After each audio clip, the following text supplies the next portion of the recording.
जो हो चुका उसकी परवाह करना बंद करो। कुछ नया सोचो, कुछ नया करो और आगे बढ़ो। जो हो चुका है अगर उसी में उलझे रहोगे तो आपका आज का दिन खराब हो जाएगा। मेरी इस बात को आप हल्के में ना लें। आप इतने समझदार हैं कि आप मेरी इस बात को अच्छे से समझ सकते हैं। अगर आप वाकई में पीछे हटने वाली घटनाओं को दिन रात अपने दिल और दिमाग में दोहराते रहेंगे तो आगे कुछ नया करने का निर्णय ही नहीं ले पाएंगे। जानते हैं ऐसा क्यों होता है? ऐसा इसलिए होता है कि आपका दिमाग जब बुरी घटनाओं और विचारों से भरे होते हैं तो ये अच्छे और प्रेरक विचार तैयार नहीं कर पाता है और आप हर काम में असफल हो जाते हैं। इसलिए मेरी मानिए तो जो हो चुका है उसे भूलकर एक नई शुरुआत करें। आप मान लीजिए कि एक कमरे में किताबों का एक विशाल ढेर लगा दिया जाए और आपको एक विशेष किताब का नाम बताया जाए और उस किताब को उस कमरे में लगे विशाल ढेर में से ढूंढने के लिए आपको कहा जाए तो आपको कितना समय लगेगा? मुझे लगता है कि आपको बहुत समय लग जाएगा, है ना? लेकिन उन्हीं किताबों को बड़ी ढंग से लगा दिया जाए तो आपको उस विशेष नाम वाली किताब को ढूंढने में बहुत ही कम समय लगेगा। मेरी इस बात से आप सहमत है कि नहीं?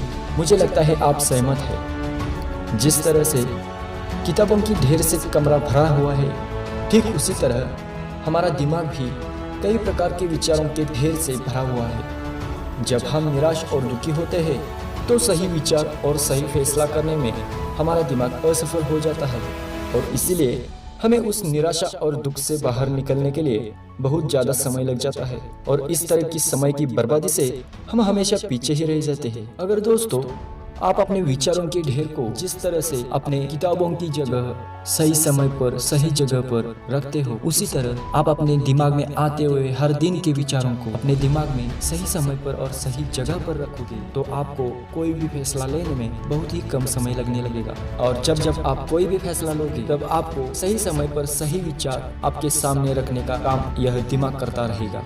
इस तरह कोई भी काम आसानी से करने का एक ही तरीका है, बस आपको हर सुबह मेडिटेशन करना शुरू करना होगा, क्योंकि मेडिटेशन में वह पावर है जो आपको अंदर से कुछ कर गुजरने की ताकत देती है, आपके दिमाग में चलने वाले उथल पुथल को शांत करती है और सही रास्ता दिखाती है और इस तरह आप में सही निर्णय लेने की क्षमता पैदा कर देती है।